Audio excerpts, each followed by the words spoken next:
जय श्री कृष्ण दोस्तों, आपका मेरे चैनल पर फिर से स्वागत है। अगर आप नए हैं तो चैनल को सब्सक्राइब और वीडियो को लाइक अवश्य करें। तो चलिए आगे वीडियो को शुरू करते हैं। श्री कृष्ण अर्जुन को जो उपदेश देते हैं, आज मैं आपको वो बताने वाली हूँ।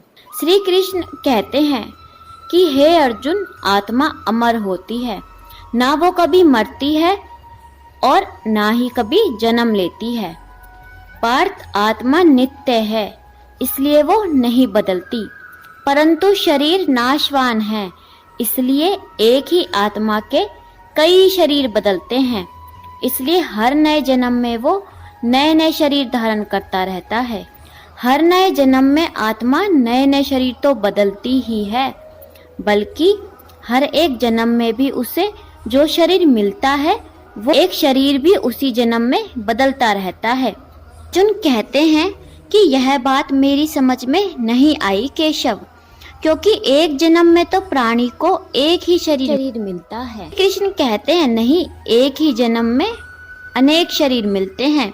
तो अर्जुन कहते हैं कि मैं अब भी नहीं समझा प्रभु।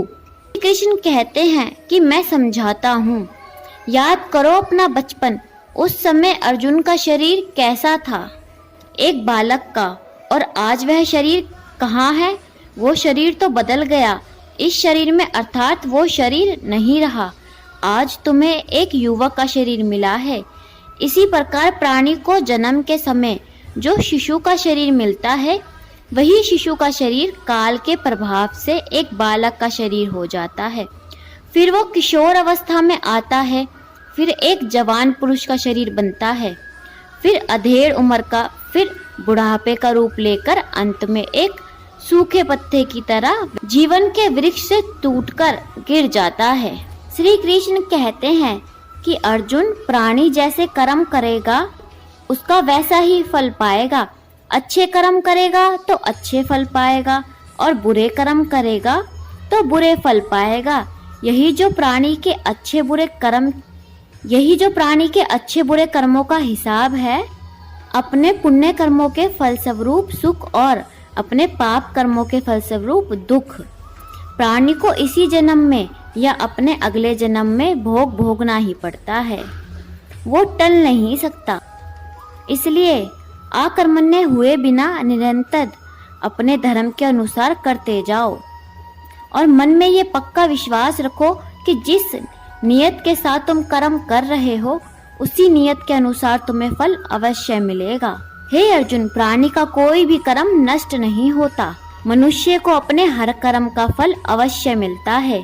इस तरह प्राणी के कर्मों के अनुसार उन कर्मों का फल हर मनुष्य के लिए प्रारब्ध कहलाता है। इसी कारण हर जन्म में मनुष्य अपने ही कर्म के बंधनों में बंध जाता है और अपने उन्हीं रिश्तों को बार बार निभाने वापस आता है।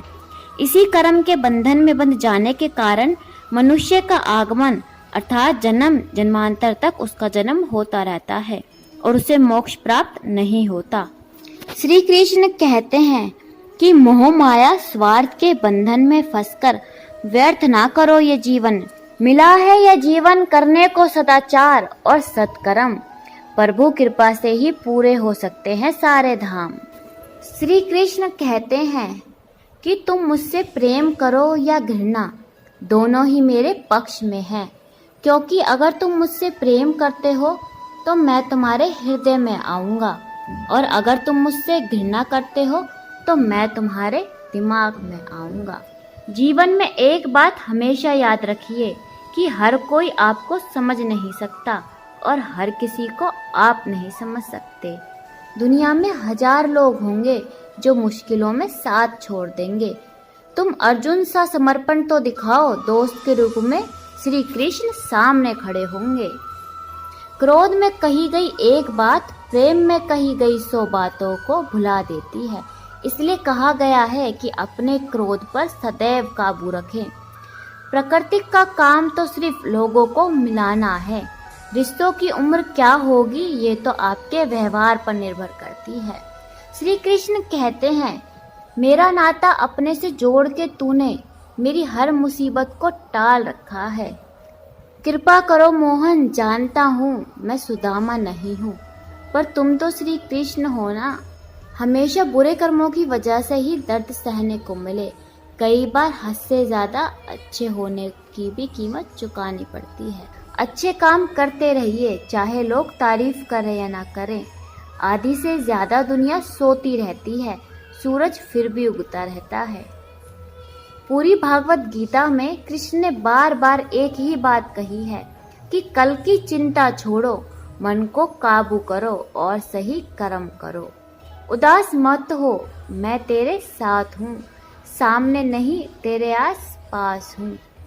पलकों को बंद कर और दिल से याद कर, मैं कोई और नहीं बल्कि तेरा विश्वास हूँ। दोस्तों, मेरे साथ श्री कृष्ण के चरणों में बने रहने के लिए चैनल को सब्सक्राइब और वीडियो को लाइक अवश्य करें और बोलिए जय श्री राधे।